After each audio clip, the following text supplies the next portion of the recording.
Bom, o sistema de freios e contrapesos, ele é regularmente citado aí pelos ministros do Supremo em seus julgamentos.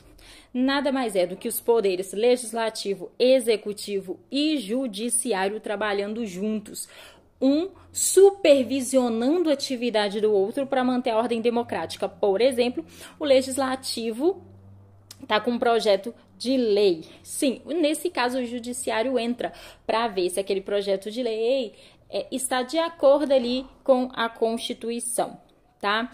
O presidente da República, por exemplo, ele tem o poder de vetar também parte de um projeto de lei, por exemplo, que seria do legislativo, mas ele tem esse poder.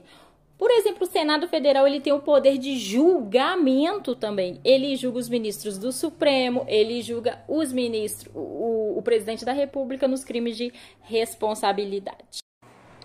Uma curiosidade bem legal para vocês, no Brasil é admitida a pena de morte, sim, em uma ocasião apenas, em caso de guerra declarada. A pena de morte aqui no Brasil se dá por fuzilamento. Sim, um grupo de pessoas que geralmente são militares, em cerca de 10, 12 pessoas se reúnem e aí matam através do fuzilamento. Na Indonésia, por exemplo, onde também é adotada essa prática, alguns desses soldados recebem uma arma com munição falsa, para que eles nunca saibam quem verdadeiramente matou o condenado. A pessoa também que é condenada à morte por fuzilamento, ela tem direito ao apoio espiritual de um padre, de um pastor, do que ela achar melhor, e ela tem o direito de ser vendada, mas também pode renunciar a esse direito. E se o presidente do Brasil e o vice-presidente estiverem viajando? Quem assume a presidência aqui no país? Bom, na Constituição existe uma sucessão de pessoas que vão assumir em caso de falta do presidente e do vice. Em primeiro lugar, se o presidente e o vice estiverem ausentes, assume o presidente da Câmara dos Deputados. Se este também estiver ausente, assume o presidente do Senado Federal. E se este também estiver ausente, assume o presidente do Supremo Tribunal Federal, nessa ordem. Você sabia que qualquer cidadão pode denunciar o presidente da República por crime de responsabilidade perante a Câmara dos Deputados? Isso mesmo, qualquer cidadão. Deixando claro, cidadão é diferente de pessoa.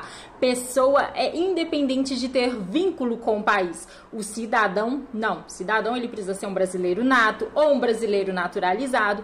Ele tem uma documentação que comprove que ele tem direitos políticos e civis assegurados pelo país. Mas qualquer cidadão pode se apresentar na Câmara dos Deputados, denunciar. Se essa denúncia for acatada por 2/3 dos deputados, a denúncia vai para o Senado Federal, onde o presidente será julgado em caso de crime de responsabilidade. Se for crime comum, ele será julgado pelo Supremo Tribunal Federal. Dica de direito constitucional: diferença entre plebiscito e referendo. No plebiscito, há uma consulta prévia à população envolvida. Por exemplo, para montar políticas públicas, se ouve previamente a população. Um plebiscito muito conhecido aconteceu em 1993, quando a população podia decidir se queria república, se queria monarquia, se queria como sistema de governo o parlamentarismo ou o presidencialismo, ou seja, há uma consulta prévia. Já no referendo, o governo já decidiu e a população dá o seu aval, de sim ou não. O maior exemplo foi em 2005, com a votação do Estatuto do Desarmamento, das vendas legais de arma de fogo, onde a população apenas ia para as urnas dizer sim ou não. Essa é a maior diferença. Um vem antes, outro depois. Assunto importantíssimo de jurisprudência, a diferença entre uma súmula e uma súmula vinculante. Bom, uma súmula, gente, antes de mais nada, é o entendimento de um tribunal superior a respeito de um determinado assunto. Então, você vai encontrar súmulas do Tribunal Superior do Trabalho, do próprio STF, do STJ, porém, esses entendimentos não quer dizer que o juiz que está julgando deva seguir aquele entendimento. É apenas uma forma de orientação. Já uma súmula vinculante, ela tem força de lei. Ela vincula a decisão e ela só pode ser proferida pelo STF. Súmulas vinculantes, só o STF pode proferir e elas têm força de lei, são obrigatórias. Tá, você paga o IPVA do seu veículo todos os anos, certinho, beleza. E aí, você pode cobrar do Estado, então, melhoria nas estradas? Infelizmente, gente, a resposta é não, porque todos os impostos, assim como o IPVA, tem uma particularidade. A particularidade da não vinculação. Isso quer dizer que os impostos, eles não se vinculam a uma atividade específica. Não é porque você paga um imposto sobre a propriedade de veículos automotores que você pode cobrar melhoria nas estradas. É assim que funciona, tá? Ou seja, o imposto que você paga, ele independe de uma contraprestação do Estado. Então, não é porque você paga o IPVA que pode exigir.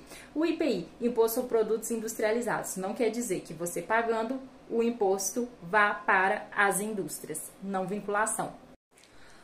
Bom, se você fez ou faz prova de concurso, com certeza já se deparou no meio dos seus estudos com essas expressões ex tunc, ex nunc. Pois é, isso quer dizer sobre as normas do direito, se elas retroagem ou não retroagem. E uma dica para você gravar que eu uso, vou passar para você, é ex nunc. Você vai associar a nunca. Ex nunc, associe a nunca. Quer dizer que aquela norma não retroage. Ela nunca retroage. Então, quer dizer que o ex tunc, quando você vir essa possibilidade, ex tunc, quer dizer que aquela norma pode retroagir para aquela determinada situação, tá? Ex nunc nunca retroage. Agora, ex tunc, sim, aquela norma pode retroagir.